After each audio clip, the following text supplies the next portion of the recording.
काही विद्यापीठांमध्ये action research हा भाग तुमच्या अभ्यासक्रमामध्ये आहे. आणि ऍक्शन रिसर्चचा डाटा कलेक्शन झालेला आहे. याआधी आपण एक सेशन घेतलं होतं. त्या सेशनमध्ये how to make proposal for action research, म्हणजे ऍक्शन रिसर्च साठी प्रपोजल कसं तयार करावं यावरचं सत्र आपण ऑलरेडी घेतलेलं आहे.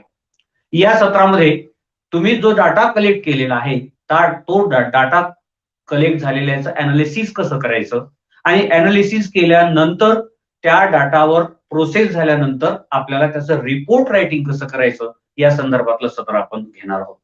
हे सत्र जवळजवळ एखाद घड्याळी तासाचं असणार आहे, कारण याच्यामध्ये तुम्हाला संपूर्ण अहवाल लेखन कसं करावं हे याविषयीची आपण चर्चा करणार आहोत.